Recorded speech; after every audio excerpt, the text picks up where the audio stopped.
Kung ganyan, malis na kayo dyan. Iwan nyo na yan.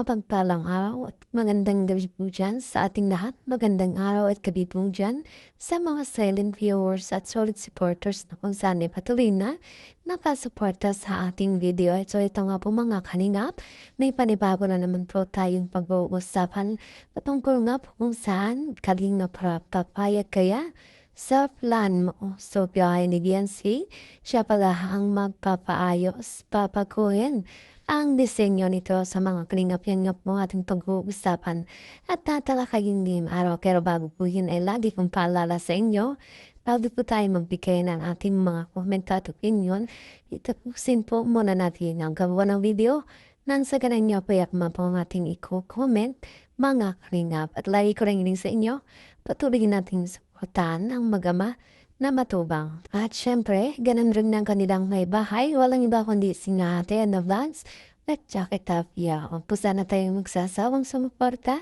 mga kalingap. So ito na nga, may panibago na yung pag-uusapan at tatalakayin na yung araw, mga kalingap, na kung saan ay ito nga pa. Sa desisyong ito, sa planong ito na kung saan bahay ni Yansay ay meron na palang magpapaayos tayo nga po dito sa nangyaring mga kalingap na kung saan ay nagkaroon ng bitak-bitak ang bahay ni Yansay dahil nga po ay inabot ng earthquake na kung saan o lindol mga kalingap na kung saan ay talagang napinsala ang tahanan nila Yansay. Subalit ito nga po mga kalingap ang katanungan na kung saan ay sino nga ba itong taong ito na kung saan ay magpapaayos at pabagoyin pangaraw ang disenyo ng bahay nila Yansay. So gaano nga ba ito? Katotoo o ito lamang nga ba ay isang sabi-sabi na kung saan yung mga ilan dyan ay talagang gusto nga maling nasama o gusto pang magkaroon ng issue pa itong patungkol sa bahay ni Yansay na talaga mga kalingap ay hanggang ngayon ay maging usapin pa rin at hindi mawala mga kalingap na talagang patuloy pa rin at meron pa rin ng babash dito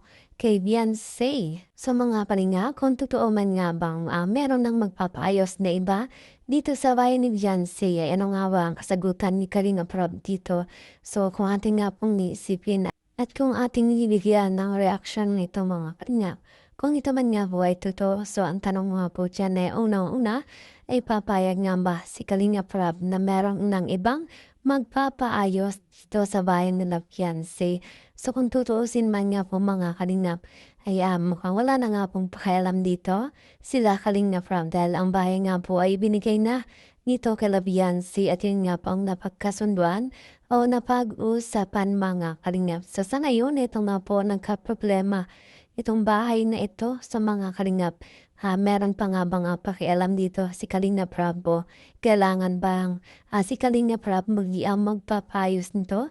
So yan nga po mga kalingap, wala pa nga po tayong update na po ano nga ba ang masasabi dito ni Kalinga Prab dahil sa ngayon nga po ayan nga po talaga ang usap-usapan at syempre ayon din dito kay Dr. Love mga kalingap dahil nga po nagkaroon na ng YouTube channel talagang si Biancy natin ay heto pa nga po talaga namang panibagong issue na naman na kung saan ay talagang meron na namang nang babash dito kay Biancy na sinasabing si Biancy natin ay nanglilimos ng paripat sa mga viewers. So mga kalingap at talagang mukhang gusto nilang pabagsakin na itong si Biancy natin. Sumpalit itong si Biancy nga po ay talagang matapang na babae na kung saan ay patuloy na lumalaban mga kalingap. At syempre, meron talagang supporter dyan na kung saan itong si Mang Iking natin ay talagang ipinagmamalaki itong YouTube channel ni Biancy na talagang sinasabing malaki ang sasahurin ni Biancy sa kanyang pag-vlog.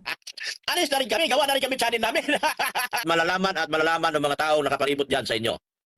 Si Biancy, hindi ako nagkakamali. Ha? 500,000 to 1 million ang kikitain niya sa loob ng isang buwan. Sa unang mga buwan. 500,000 to 1 million ang kikitain niya sa unang buwan. So huwag niyo sabihin, samba, ito'y totoo. At malalaman ng mga taong nakapalibot dyan sa inyo.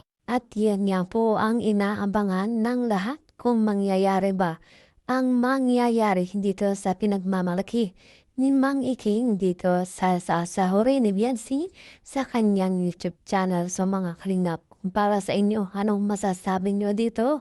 So comment naman po kayo dyan mga kalingap. At so ito nga po, katuloy nating pag-uusapan pa itong patungkol dito kay Biancy na kung saan ay usap-usapan din na kung kaya si Biancy gumawa ng YouTube channel dahil mga kalingap ay wala na nga po siya sa kalingap at ito nga po lamang ang tanging paraan ni Biancy para muli siyang magkaroon ng pag-asa sa lahat mga kalingap. Sa ganun ay meron na din siyang mapagkukunan financial na kung saan ay sa pamamagitan ng kanyang pagbablog, mga kalingap ay dito nga po magkakaroon muli siya ng kanyang pagkakahanap buhayan mga kalingap dahil si Biancy nga po ay wala na sa kalingap.